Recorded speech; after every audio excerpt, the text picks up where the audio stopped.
स्वागत है आप सबका हमारे YouTube चैनल टुक टुक वॉइस में। प्लीज़ हमारे चैनल को सब्सक्राइब करें, लाइक करें, कमेंट करें और शेयर करें। कहानी को अंत तक जरूर सुनें। हमारी आज की कहानी है हस्तक्षेप। मम्मी, वहाँ तो प्रेशर कुकर भी खराब है। कई बार रिंग निकाल कर सेट करो, तब जाकर भाप निकलना बंद होता है। अच्छा, और हाँ, सीटी तो बजती ही नहीं। मटर छीलते हुए सुरेखा ने अपनी माँ से शिकायत की। तू पहली बार ससुराल से मायके आई है।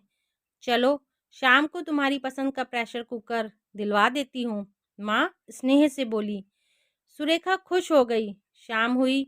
माँ और छोटी बहन के साथ सुरेखा बाजार गई और अपनी पसंद से खुद के कपड़े, पति के लिए पैंट शर्ट के कपड़े और एक अच्छे ब्रांड का प्रेशर कुकर खरीद लाई। सुरेखा के पिता घनश्याम जी महू रेलवे स्टेशन पर तृतीय श्रेणी के कर्मचारी थे। उसका विवाह महू से लगभग 60 किलोमीटर दूर सनावद नगर में हुआ था। यातायात का साधन सुगम था। रेलवे के अलावा सड़क मार्ग से भी दोनों नगर जुड़े हुए थे। सुरेखा का पति अरविंद सनावद में ही एक सूत मिल में काम करता था। ससुर किसी कोऑपरेटिव बैंक से रिटायर हो चुके थे। दोनों परिवार मध्यम वर्गीय था। धन की प्रचुरता नहीं थी, पर घर में अभाव भी नहीं था। सुरेखा के ताऊ सनावद स्टेशन पर कार्यरत थे। उन्हीं के प्रयासों के कारण रिश्ते की बात चली थी और विवाह संपन्न हुआ था। अगले दिन सुरेखा पति के साथ ससुराल लौटी। दिल बल्लियों सा उछल रहा था। माँ से मिले उपहार उसे गौरवान्वित कर रहे थे। सास प्रेशर कुकर के डब्बे को देखकर पूछ बैठी, ये क्यों खरीद लाई? हमने खरीदा नहीं मम्मी जी, मेरी मम्मी ने दिया है। कहते समय सुरेखा के स्वर में गर्व का भाव था। अनुभवी सास जैसे माजरा समझ गई हो, बोली, इसे अभी निकालना नहीं, अरविंद से कहकर कुकर सुधरवा दूंगी। अगर फिर भी कुकर से संतुष्टि नहीं मिले, तभी नया कुकर निकालना। उसी शाम प्रेशर कुकर को एक बर्तन की दुकान पर बेचकर सुधरवा लिया गया।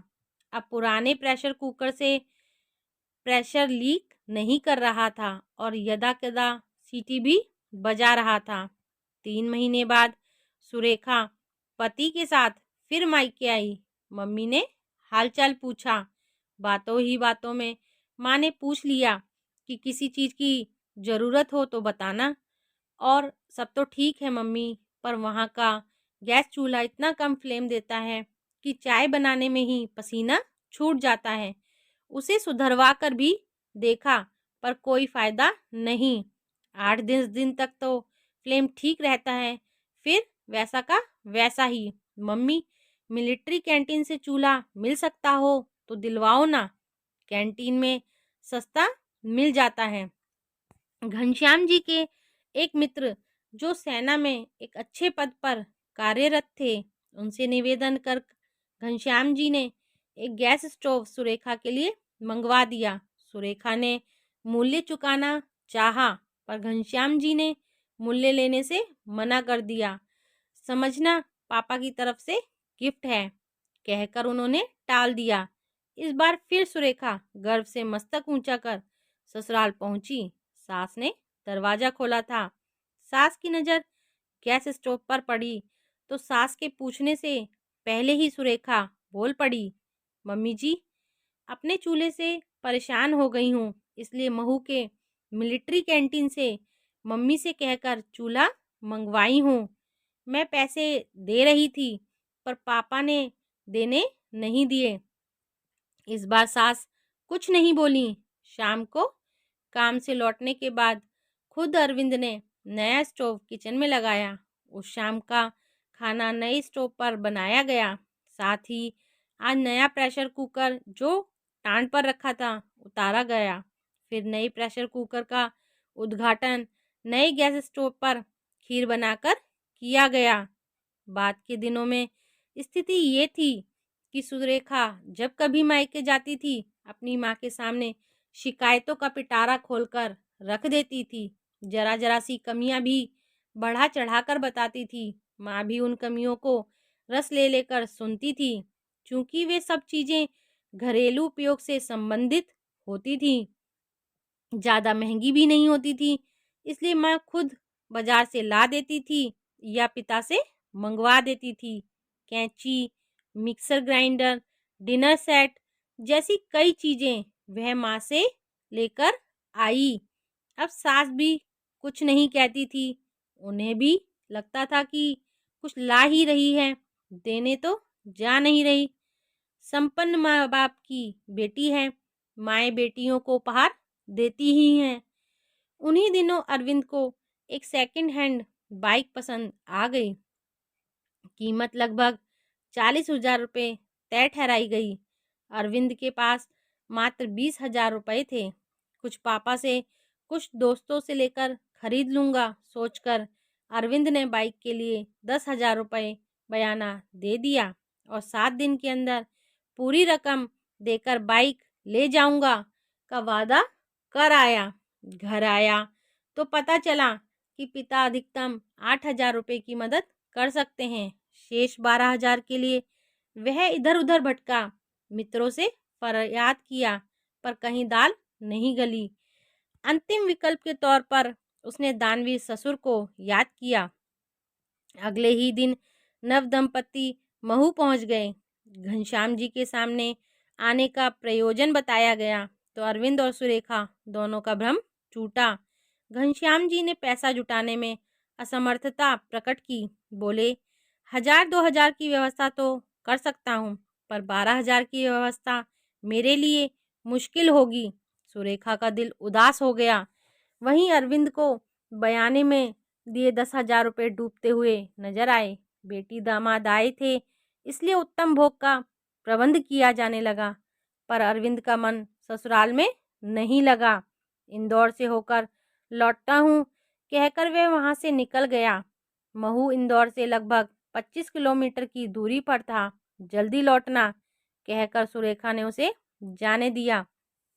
दोपहर हो गई, फिर शाम ढल गई, पर अरविंद इंदौर से वापस नहीं लौटा था, जबकि पूर्व निर्धारित कार्यक्रम के मुताबिक उसी शाम उन्हें संवाद लौटना था। सुरेखा बार बार घड़ी देखती, उसका मन विचलित होने लगा था। मन में तरह तरह के ख्याल उमड़ रहे थे। कोई अनहोनी ना हो गई हो, पर सोचकर उसकी आंखों से आंसू निकल पड़े। बेटी के आगमन से माँ का उल्लासित मन अब मलिन होने लगा था। दिमाग में एक ही बात आई कि पैसे के कारण जमाई राजा नाराज तो नहीं हो गए होंगे। बेटी को लेकर एक पीसीओ में पहुंची और अरविंद के पड़ोस में एक घर में जहां टेलीफोन कनेक्शन लगा था, फोन लगाया गया। फोन सुनने अरविंद ही आया था। फोन पर अरविंद की आवाज़ सुनकर सुरेखा फफक फफक कर रो पड़ी। मैं यहाँ आपकी प्रतीक्षा कर रही हूँ और आप सनावत पहुँच गए। सुरेखा बड़ी मुश्किल से बोल पाई, क्या करता महू में रुककर? इंदौर दोस्त के पास आया था पैसे की जुगाड़ में, वहाँ भी इनकार सुना तो सनावत लौट आया।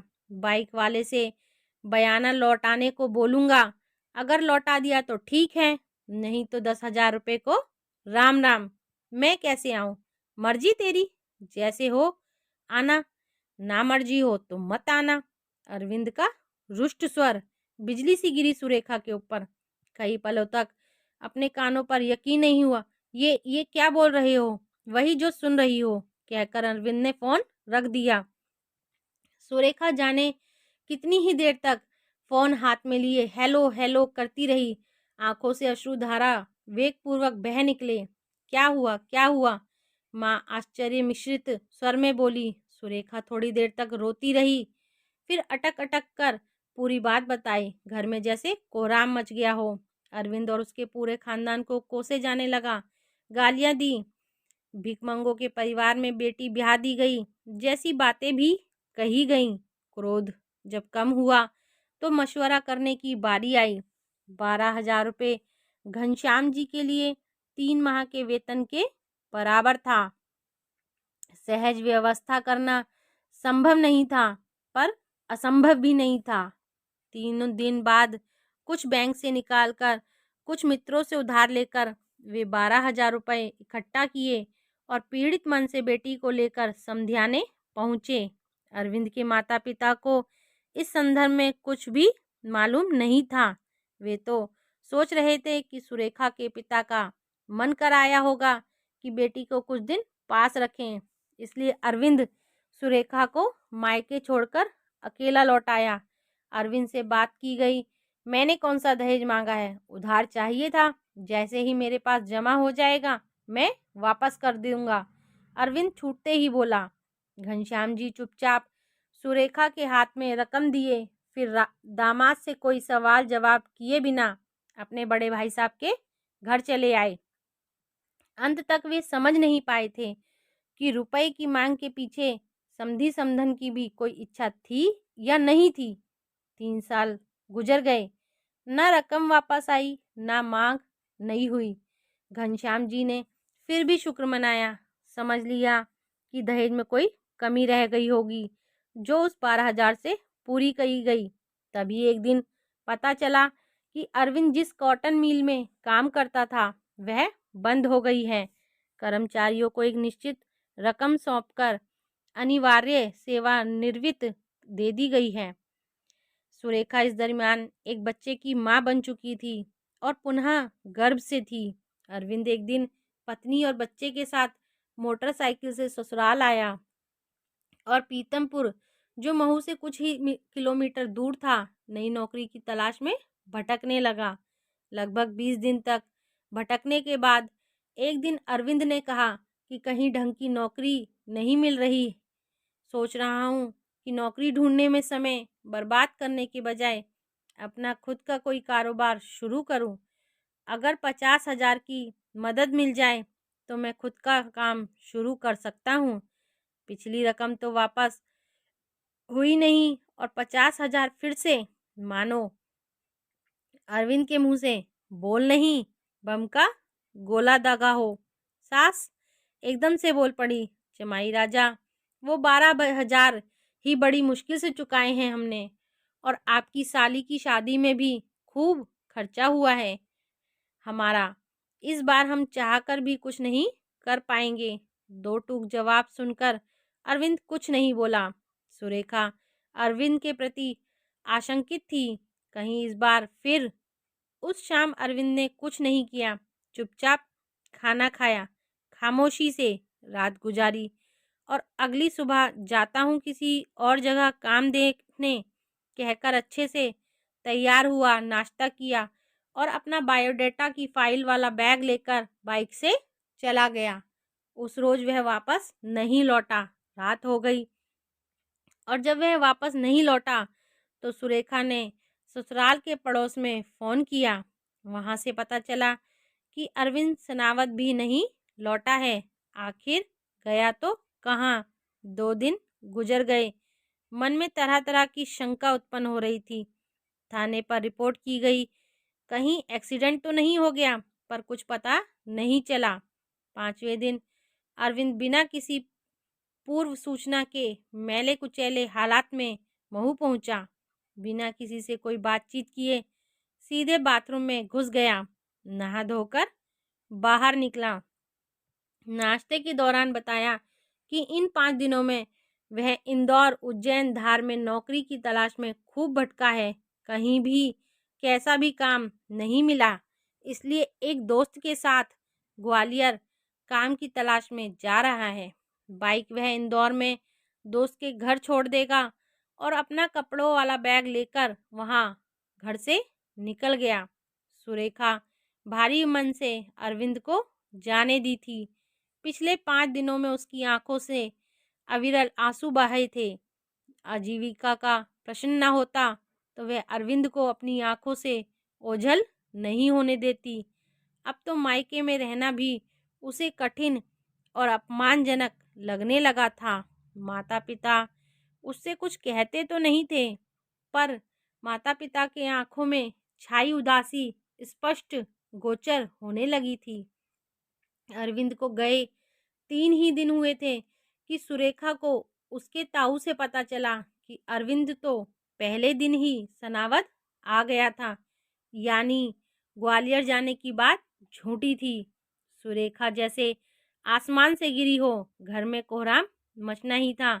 घनश्याम जी अगली सुबह सुरेखा और बच्चे को लेकर सनावद रेलवे क्वार्टर में रह रहे अपने बड़े भाई के घर पहुँचे। बड़े भाई को आरंभ से एक एक बात बताई। पूरी बात सुनकर बड़े भाई मोहन जी ने निश्वास भरकर कहा, सारी गलती तुम लोगों की है। क्या मतलब? तुम लोगों ने बच्ची की शादी करने के बाद भी उसके जीवन पर अपना नियंत्रण चाहा। ये तो नादान है, का कम अकल ना समझ है। इसे घर गृहस्थी के बारे में क्या अनुभव? पर तुम्हें और तुम्हारी पत्नी को तो समझदारी दिखलानी चाहिए थी। क्या बेटी के ससुराल की कमियां जानने के लिए उत्सुक रहती थी? कौन सा घर है जहां सब कुछ ठीक ठाक है, 100% परफेक्ट है? कैंची खराब है, प्रेस खराब है, गैस चूल्हा खराब है तो तुम लोगों ने बाजार से खरीद दिया। अब उस लड़के का भाग्य खराब है, उसका समय खराब है तो नया भाग्य, नया समय खरीद दो। मोहन जी पल भर के लिए रुके, फिर बोले, घनश्याम, जब उन्हें तुम्हारी सौगातों की जरूरत नहीं थी तब तुम जबरन वे सौगातें उन पर थोपते रहे। अब उसे वाकई मदद की जरूरत है तब तुम अपनी पीठ दिखा रहे हो, मदद करने से इनकार कर रहे हो। मैं क्या करूं? मेरे पास इतना पैसा कहाँ है? मैं ये नहीं कहता कि तुम कर्ज लेकर मदद करने की कोशिश करो, चाहो तो भी नहीं कर सकते हो। पर सच ये है कि उनकी दाढ़ में लहू तुमने ही चखाया है, झूठी उम्मीदें तुमने ही जगाई हैं। तुमने बेटी के कहने पर वे छोटी बड़ी चीजें ना खरीदी होती तो लड़के को तुमसे कोई उम्मीद ही नहीं होती। असल में लड़के ने तुम्हें कारू का खजाना समझ लिया है और तुम्हारी बेटी भी जमीनी हकीकत से दूर है। ये बच्चे किसी चीज़ की फरमाइश करते समय भूल जाते हैं कि माता पिता कैसे घर परिवार मैनेज करते हैं, कैसे चीजें जुटाते हैं। फिर क्या करें? अब सबके लिए यही अच्छा है कि सुरेखा स्वयं बच्चे के साथ जाए और खुद सब कुछ मैनेज करे। तुम पहली गाड़ी से वापस महू लौट जाओ। अगर मन नहीं माने तो यहीं मेरे घर में रहो। अभी सुरेखा के साथ उसके ससुराल में जाने की जरूरत नहीं है, बल्कि उन्हें तो पता भी नहीं चलना चाहिए कि तुम सनावत आए थे। पता नहीं वे लोग सुरेखा के साथ कैसा व्यवहार करेंगे। बेवकूफ मत बनो। क्या कभी सुरेखा ने सास ससुर के बारे में ये कहा कि वे सुरेखा के साथ दुर्व्यवहार करते हैं? घनश्याम, मैं निजी रूप से अरविंद के माता पिता को जानता हूँ। वे बहुत ही नेक लोग हैं। अगर अरविंद ने बेवकूफ़ी की भी है तो इसमें उसके माता पिता का क्या दोष? अगर वे लालची लोग होते तो मैं खुद रिश्ते के लिए इनकार कर देता। घनश्याम जी प्रतिवाद करना चाहते थे पर बड़े भाई की बातों की अवहेलना न कर सके। मोहन जी ने कमरे में सुरेखा और अपनी पत्नी को बुलाया, कुछ सवाल जवाब किए, फिर कुछ बातें समझाईं और एक ऑटो बुलवाकर सुरेखा को ससुराल के लिए रवाना कर दिया गया। सुरेखा के लिए दरवाजा उसकी सास ने खोला। पुत्रवधू एवं पोते को देखकर वह चौंक कर बोली, कैसे आई? आई तो ट्रेन से ही थी। स्टेशन के बाहर ताई जी मिल गई थी। उन्होंने जिद की तो ताई थोड़ी देर के लिए उनके घर जाना ही पड़ा। संयोगवश अरविंद उस समय घर पर ही था। सुरेखा से नजरें मिला पाने का ताव न ला सका। नजरें चुराता हुआ अपने बच्चे के साथ खेलने लगा। सास के व्यवहार से यही ज्ञात हुआ कि वह सारे मसले से अनभिज्ञ है। सुरेखा को लगा कि अच्छा ही हुआ कि ताऊजी की बात मानकर पिताजी के साथ नहीं आए थे। भेद खुलता तो अरविंद या तो शर्मिंदा होता या भड़क कर कोई और बेवकूफ़ी करता। रात हुई। अरविंद बड़ी हिम्मत कर कमरे में गया। सुरेखा को इसी पल का इंतजार था। बेटा सो चुका था। एक बात पूछूं? सुरेखा के मुंह से निकला, सॉरी। मैं भी कह रही हूँ कि मुझे तुम्हारी सॉरी नहीं चाहिए। कहते हैं कि पति पत्नी का जीवन सांझे का होता है। सुख हो, दुख हो, खुशी हो, विषाद हो, दोनों को बराबर झेलना पड़ता है। कभी सोचा है कि मेरे पेट में जो बच्चा पल रहा है उस पर तब क्या बीतती होगी जब मैं जोर जोर रोती हूँ? तुम मुझ पर नहीं, इस बच्चे पर भी जुल्म कर रहे हो जो अभी जन्मा भी नहीं। मेरी नौकरी छूट गई, अरविंद कातर स्वर में बोला। बहुत से ऐसे लोग भी हैं जिनकी नौकरी कभी लगी ही नहीं। तुम कहना क्या चाहती हो? मैं सोच रही हूँ कि अभी 3 महीने ही तो हुए हैं, क्यों ना इस गर्भ को नहीं, मंतव्य समझकर अरविंद के मुंह से चीख सी निकल गई। सुरेखा के होठों पर एक फीकी सी मुस्कान रेंग रही थी। माय डियर हबी, अपने बच्चे के बारे में सिर्फ बुरा सुनकर कितनी पीड़ा हुई, उस बच्चे के खिलाफ जिसकी तुमने अभी शक्ल भी नहीं देखी है, जिसे दुनिया में आना भी बाकी है। फिर सोचो मेरे पापा को कैसा लगता होगा जब मैं खून के आंसू रोती हूँ। सुरेखा, प्लीज़ मुझे जूते मार लो पर जलील मत करो। प्लीज़ वादा करो कि हर दुख सुख का सामना करोगे पर भगोड़े की तरह भागोगे नहीं, कभी पलायन नहीं करोगे। नहीं करूँगा, नहीं करूँगा, नहीं करूँगा। मैं ठेले पर सब्जी बेच लूँगा, चाय की टपरी खोल दूँगा, पर तुमसे दूर नहीं जाऊँगा। कुछ भी करो, अब मैं भी 2 पैसे कमाने की कोशिश करूँगी। बस 2-3 साल की बात और है। छोटा बच्चा भी जब दूध छोड़ देगा या देगी, तब मैं भी तुम्हारे कंधे से कंधा मिलाकर तुम्हारा साथ दूँगी। अब रही बात पूँजी की, तो मेरे गहने प्रस्तुत हैं। अब फिर जूते मार रही हो तुम? नहीं, हरगिज़ नहीं, सिर्फ रास्ता बता रही हूँ मैं। हम अभी भी बिल्कुल हेल्पलेस नहीं हुए हैं। अरविंद ने सुरेखा को जज्बात के आवेग में आलिंगन में भर लिया। दोनों की आंखें आंसुओं से सराबोर थीं। घर में पल रहे अभिमन्यु का तो पता नहीं, पर उसका बड़ा भाई पलंग पर गहरी नींद सो रहा था। इस कहानी से हमें ये प्रेरणा मिलती है कि शादी के बाद हमें अपना घर स्वयं चलाना चाहिए, चाहे उसमें व्यवस्था कम हो या ज़्यादा हो, लेकिन अपनी घर गृहस्थी की पूर्ति अपने आप से होती है, ना कि मायके से होती है। और मायके वाले भी इस चीज़ में हस्तक्षेप ना करें। कहानी अच्छी लगी हो तो प्लीज़ चैनल को सब्सक्राइब करें, लाइक करें, कमेंट